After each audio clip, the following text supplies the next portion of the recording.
بسم اللہ الرحمن الرحیم۔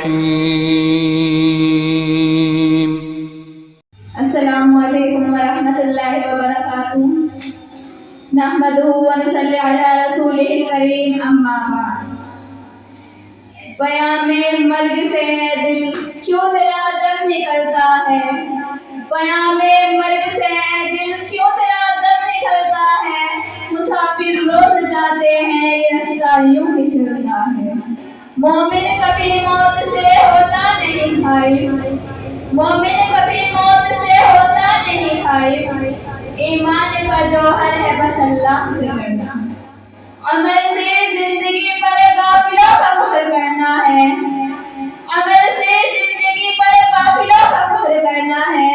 یہ جینا کوئی جینا ہے کہ جس کے ساتھ مرنا ہے، جگہ دی لگانے کی یہ دنیا نہیں ہے، جگہ دی لگانے کی یہ دنیا نہیں ہے، یہ عبرت کی جا ہے تماشا نہیں، ایک دن مرنا ہے آخر موت ہے، ایک دن مرنا ہے آخر موت ہے، کر لے جو کرنا ہے آخر موت ہے۔ برادران اسلام اور میری پیاری ماں بہنوں، موت ہر جاندار کے لیے کتنا بھیانک اور کیسا خطرناک نفس ہے، موت سے ہر شخص بھاگتا ہے، بچہ ہو یا جوان، بوڑھا ہو یا بوڑھی، مرد ہو یا عورت، جھوپڑیوں میں رہنے والا ہو یا کوٹھیوں میں، دیہاتوں کا رہنے والا ہو یا شہروں کا، مسافر ہو یا مقیم،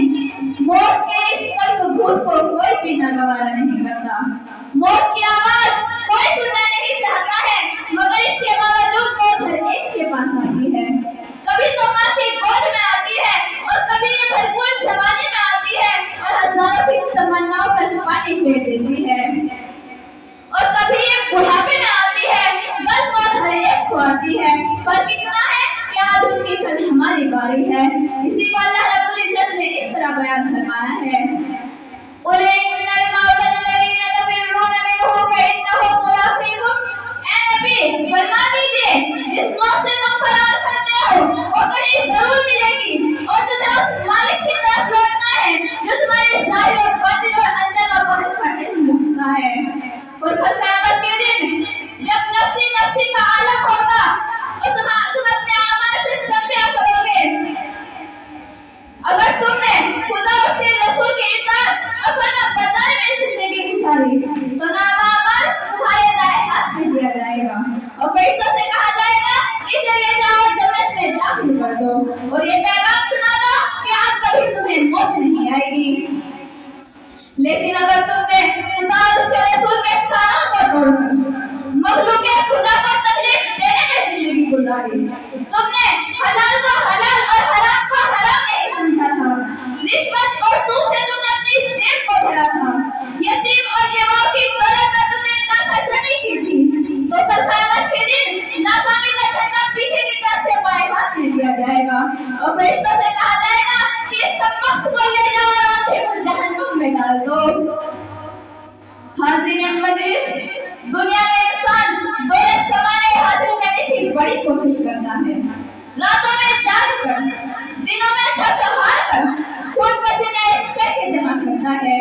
لیکن جب اس کو موت آتی ہے اور اس کی روح پرواز کر جاتی ہے تو لوگ اس کی ساری دولت لے لیتے ہیں، اگر اس کے بدن پر کوئی زیور ہوتا ہے تو معمولی ہی کیوں نہ ہو اسے بھی اتار لیتے ہیں، اسے اپنی دولت سے سوائے کفن کے کچھ حاصل نہیں ہوتا، کوئی چیز اس کے ساتھ نہیں جاتی،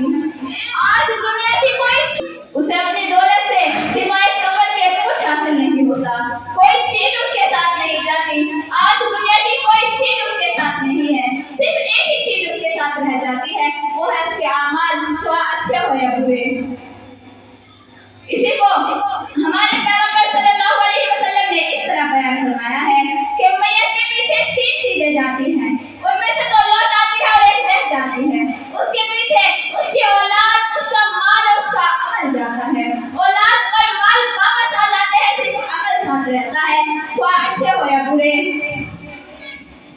سوچنے کا مقام ہے وہ عمل جو قبر کی کٹھن گھڑی میں کام آنے والے ہیں، وہ ہمارے پاس کتنا ہے، اور وہ آل، وہ اولاد، وہ مال، وہ متا جو اس مشکل وقت میں ہمارا ساتھ چھوڑ دیں گے، اسے جمع کرنے کے لیے ہم کتنے فکر مند ہیں،